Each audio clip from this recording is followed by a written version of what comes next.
안녕하세요. 오늘부터 배당 공부입니다. 오늘은 제가 처음으로 읽게 된 책, 지난번 말씀드렸던 책입니다. 배당 성장주 투자 불변의 법칙. 사실은 한 3분의 2 정도는 읽었고요. 일하는 중에 틈틈이 읽다 보니까 시간이 좀 생각보다 많이 걸렸습니다. 지금까지 읽었던 내용, 그리고 지난 영상에서 말씀드렸던 박시동, 이광수 대표가 했던 주식 아가방 다녀왔던 그 내용을 이번 영상에서는 얘기해 보도록 하겠습니다. 지금부터는 이제 화면을 같이 보고 제가 책을 보면서 그 책에서 좀 정리를 하고 싶은 내용을 여러분들과 좀 나누고 싶어서 조금 정리를 해봤거든요. 다음에는 책을 직접 보면서 얘기를 할 수도 있을 것 같아요. 일단 제가 오늘 정리한 거를 보면 챕터 1부와 2부, 3부, 4부인데 제가 지금 3부까지는 사실은 읽었거든요. 지금 오늘은 이제 1부 얘기를 하고 2부부터는 책을 보니까 직접 배당 성장주를 좀 짜야 되는 얘기가 좀 있어서 또 2부부터는 직접 하는 모습을 영상을 담아볼 생각이고요. 그리고 보니까 제가 모르는 용어가 너무 많아서 그 용어도 한번 정리를 하는 시간 좀 가져보도록 하겠습니다. 일단 제가 정리한 화면 한번 보도록 하겠습니다. 제목이 이제 배당 성장주 투자 불변의 법칙 이렇게 되어 있고요. 첫 장이 지금 배당 성장주에 주목해야 되는 이유에 대한 얘기를 했습니다.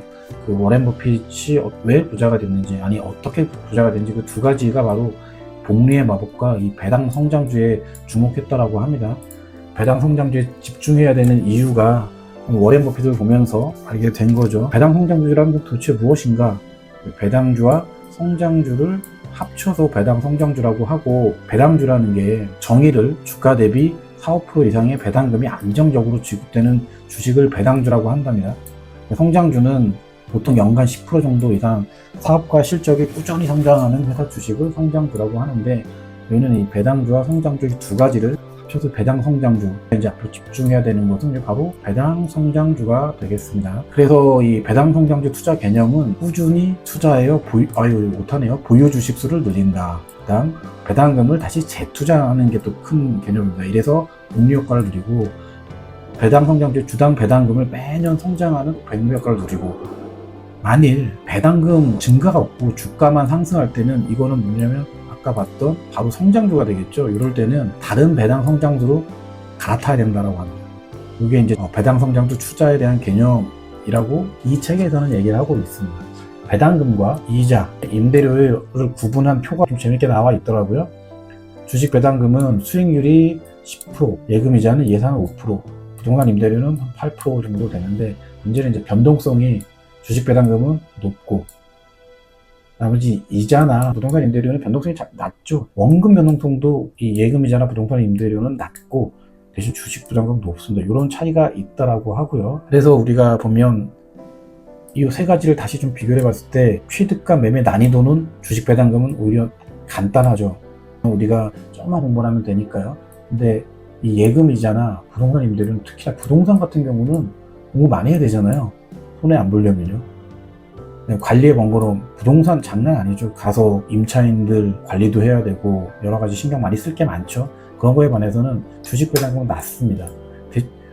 반대로 지속 성장 가능성이 편차가 되게 큰 편이고, 대신 예금이자나 부동산 임대료는 지속 가능성이 높긴 하지만 편차가 좀 작죠. 부동산 임대료는. 주식 배당금은 공부 만족도가 가장 높다라고 합니다. 예금이자야 뭐 은행에 돈만 맡기면 알아서 해주는 거니까 특별히 어떤 상품이 좋은지만 구분하고 나면 그다음부터 공부할 게 없죠. 부동산 임대료도 뭐 역시나 크게 없지만 이 주식 배당금을 위해서는 좀 많은 공부가 필요합니다. 그래서 지금 저도 계속 이렇게 공부를 하는 거죠. 다음 장을 한번 보면요, 부대 비용을 이제 비교해 놓은 게 있어요. 소득세 15.4%랍니다. 예금이자 똑같죠. 2천만 원 초과시 금융소득 종합과세를 합니다. 하지만 부동산 임대료는 15.4% 똑같은데 공제나 감면이 있습니다. 2천만 원 초과시 금융소득 종합과세, 이건 동일하고요. 거래세, 취득세 없고 매도 시에만 0.18%가 있고요. 예금이자는 다른 거 없죠. 거래세 없죠. 양도소득세 없고 보유세도 없습니다. 거래소득도 없고요. 근데 부동산 임대료랑 주식 배당금 두 가지를 조금 비교를 해보면 양도소득 때 주식 배당금은 없습니다. 보유세도 없습니다. 대신 거래수수료가 기관별로 좀 차이가 있죠. 근데 부동산 임대료는 거래세 1.34, 13%, 양도소득도 우리나라 양도세 때문에 스트레스 많이 받는데 요 풀어나되고요. 보유세도 영어에서 0.4%, 거래수수료도 0.4, 0.7%나 됩니다. 공부를 해야 되는 부담감은 있지만 여러 가지 부대 비용을 봤을 때는 사실 부동산 임대료보다 주식 배당금이 훨씬 더 좋아 보인다 라고 생각이 됩니다. 이게 챕터 1이었고요. 1강에서 챕터 2를 가보면 주식시장의 함정들 이렇게 해서 제목이 나와 있고 주식으로 돈 버는 방법에 대한 설명이 나와 있습니다. 주식하면 시세 차익이죠. 그 주식 투자를 하고 나서 주식가가 상승하면 차익에 의해서 돈을 버는 방법이 당연히 1번이고 있고요. 그다음 배당금으로 버는 게 2번이 듭니다. 제가 이제 여기서부터 잘 모르는 게 좀 있었어요. 최근 게 파생 상품으로 해서 커브드 콜 ETF라는데 ETF의 의미, 뜻에 대해서 다음번에 공부를 할 텐데요. 어쨌든 이 책에 보면 최근 파생 상품, 특히나 월 배당되는 커브드 콜 ETF가 많이 좋다고 합니다. 미국에서 유명한 JRPI, JP 모건에서 한 ETF인데 이게 특징은 S&P 500 지수 상승 종목들로 구성이 되어 있고 기술주만이 아니라 다양한 산업군의 분산 투자, 주식과 S&P 500 지수 콜옵션 매도 커브드 콜이라고 합니다. 높은 배당 성향의 기업 증시라는 이제 이 특징을 가지고 있는데 또 여기서 보면 또 커브드 콜이 또 나왔어요. 예를 들면 커브드 콜이라는 게 우리가 삼성전자로 주식 지금 현재 7만 원에 구매를 했어요. 근데 이거를 6개월 뒤에 8만 원에 살 수 있는 권리를 콜 옵션이라고 합니다. 그럴 경우에는 7만 원에 6개월 뒤 8만 원에 살 권리를 합쳤으니까 5만 원에서 7만 5천 원이 삼성전자의 주식 가치가 되겠죠. 그런데 6개월 뒤에 주식이 14만 원으로 급등한다면 그러면 이 주식 시세 차익 1만 원에 8만 원을 살 권리를 콜옵션으로 판매를 한 거잖아요. 그러니까 우리의 이득은 1만 5천 원 밖에 없는 거예요. 그렇지만 콜옵션을 안 팔면 시세 차익이 다 제 거겠죠. 그래서 이 커브드 콜의 함정이라고 이 책에는 설명이 되어 있더라고요. 그래서 이거 좀 공부도 더 많이 해봐야 될 것 같아요. 자, 다음 챕터를 보면 미국 주식 시장을 맹신하지 말아야 되는 이유 이렇게 되어 있어요. 엔비디아에 대한 얘기와 그런 설명이 되어 있습니다. 어쨌든 그 다음 제가 중시한 게 주식 시장의 함정들에서 우리나라 고배당주에 대한 얘기가 좀 있었어요. 우리나라 고배당주를 보면 은행, 보험사, 카드사 등에서 금융주가 고배당주가 많다라고 합니다. 국가 대비 배당 수익률 1위에서 5위 국내 금융주를 보면 2024년 2월 28일 기준으로 동양생명, 대신증권, 그다음에 삼성화재 이렇게 되어 동양생명 같은 경우는 8.45 배당 수익률이 있다고 합니다. 그런데 우리나라 금융주의 위험한 이유가 뭐냐면 내수 중심의 사업 구조이고 정부의 규제에 많죠. 그다음에 카카오뱅크, K뱅크, 토스뱅크 같은 인터넷 은행이 이제 등장하면서 치안은 또 점유율 경쟁이 있어서 고배당주라고 해서 금융주에 섣불리 투자하면 안 된다라는 게 있었고요. 다음 장을 보면 이제 제가 말씀드렸던 이광수 박시동 대표가 했던 주식 아가방 오프라인 강의에서 가장 중요한 말이라고 합니다. 이건 워렌 버핏이 했던 말, 투자 원칙, 돈을 절대 잃지 마라. 두 번째는 첫 번째 규칙을 절대 잊지 마라. 강의 때 그런 얘기를 했어요. 그 주식을 사지 말아야 되는 이유를 먼저 찾으라고 얘기를 하더라고요. 무조건 사야 되는 이유를 하는 것이 아니라 사지 말아야 되는 이유 하나씩 지어나가면서 우리가 원하는 주식을 잘 찾으라고 하는 얘기가 있었습니다. 그리고 조금 더 이제 얘기를 해보면 공모주에 대한 얘기 조금 나왔었고 그 다음에 배당성장주 투자 시작하는 방법에 대해서 화면이 이제 나왔어요.